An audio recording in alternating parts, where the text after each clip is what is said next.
और cease fire के दौरान हॉर्मुज स्ट्रेट में फिर हमला, ईरानी सैन्य अड्डे पर यूएस फौज का अटैक।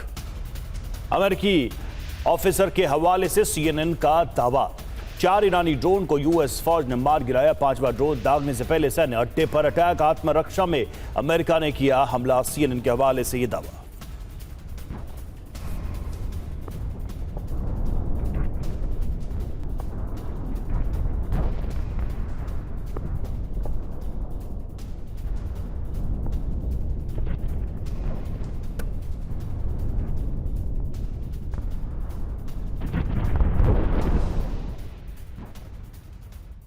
क्या हॉर्मुज स्ट्रेट महायुद्ध का एपिसेंटर बनने वाला है? यह सवाल इसलिए क्योंकि हॉर्मुज के आसपास एक बार फिर तनाव बढ़ गया। एक तरफ मस्कट तट के पास एक कमर्शियल तेल टैंकर पर हुए रहस्यमयी धमाके ने अरब देशों की सांसें अटका दी। दूसरी तरफ अमेरिका की मीडिया रिपोर्ट बता रही है कि पेंटागन बिना किसी औपचारिक ऐलान के प्रोजेक्ट फ्रीडम शुरू कर चुका है। और इस बीच ईरान ने हॉर्मुज में अपनी मिलिट्री चेकपोस्ट खड़ी कर नो परमिट नो पैसेज का नियम लागू कर दिया है। तो क्या हॉर्मुज में बढ़ता बारूद किसी भी पल पूरे पश्चिम को महायुद्ध की आग में झोंकने को तैयार है? इस रिपोर्ट में देखिए। अभी तक इस विस्फोट की जिम्मेदारी किसी ने नहीं ली है, लेकिन समुद्र में फैलते ईंधन और मस्कट के तट पर छाए काले धुएं ने साफ कर दिया है कि ये जलमार्ग अब व्यापारिक जहाजों के लिए एक सुलगता हुआ डेथ ट्रैप बन चुका है।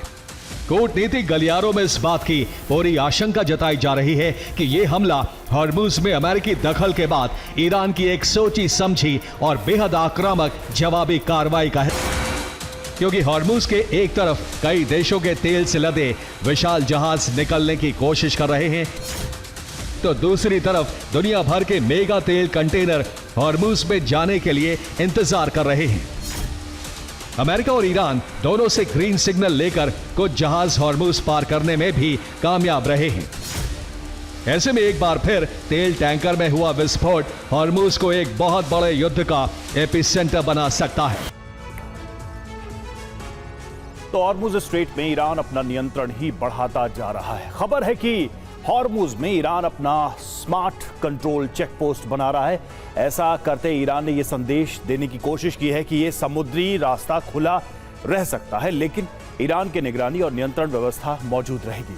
आईआरजीसी ने दावा किया है कि यहां से होने वाली कोई भी समुद्री आवाजाही उसकी सुरक्षा व्यवस्था और समन्वय के तहत ही हो रही है। ईरान का कहना है कि वो अभी हॉर्मुज से गुजरने के लिए कोई टोल नहीं ले रहा है, लेकिन बिना अनुमति के किसी जहाज की आवाजाही स्वीकार नहीं की जाएगी। और ईरान ने दावा किया है कि पिछले 24 घंटे में कम से कम 25 जहाज उसके स्मार्ट कंट्रोल से होकर हॉर्मुज से गुजरे हैं। लेकिन इसी समुद्री तनाव के बीच मस्कट तट के पास हुए धमाके ने तनाव दोबारा बढ़ा दिया है।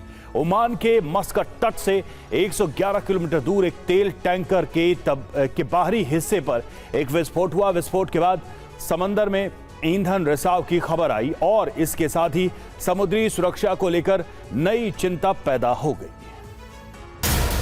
हॉर्मुज में अमेरिकी नौसेना ने एक बड़े और खुफिया ऑपरेशन को शुरू कर दिया है। अमेरिका की ही मीडिया रिपोर्ट में दावा किया गया है कि अमेरिकी नौसेना ने हॉर्मुज में कुछ जहाजों की आवाजाही में मदद करनी शुरू कर दी है। चर्चा एक ऐसे ग्रीक सुपर टैंकर की हुई जिसमें लगभग 20 लाख बैरल कच्चा तेल भरा था और जिसने इस समुद्री क्षेत्र को पार किया।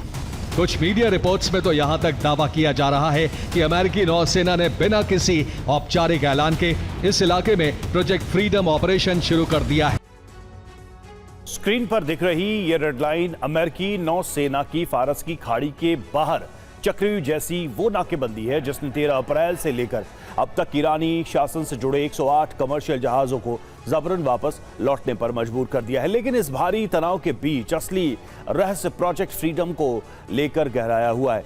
अमेरिकी media the wall street journal ने एक बहुत बड़ा दावा किया है। उनके मुताबिक अमेरिकी नौसेना ने इस बंद पड़े जलमार्ग से 20 लाख बैरल कच्चे तेल से लदे एक ग्रीक सुपर टैंकर को अपने युद्धपोतों के कड़े सुरक्षा घेरे में लेकर बाहर निकाल दिया है। दावा है कि अमेरिका ने यह सीक्रेट ऑपरेशन शुरू कर दिया है, लेकिन अमेरिकी मिलिट्री के सेंट्रल कमांड यानी सेंटकॉम ने इन खबरों का पूरी तरह से खंडन किया। यानी प्रोजेक्ट फ्रीडम शुरू नहीं हुआ है या नहीं, इस पर सस्पेंस कायम है। ईरानी नेतृत्व का मानना है कि केवल कागजों पर किए गए दस्तखत और समझौते किसी बात की गारंटी नहीं है। जमीनी हकीकत यह है कि ईरान अब जब चाहे दुनिया के इस बड़े तेल रूट को पूरी तरह काट सकता है। हॉर्मुज़ का यही नियंत्रण अमेरिका के खिलाफ उसकी सौदेबाजी का सबसे बड़ा हथियार है।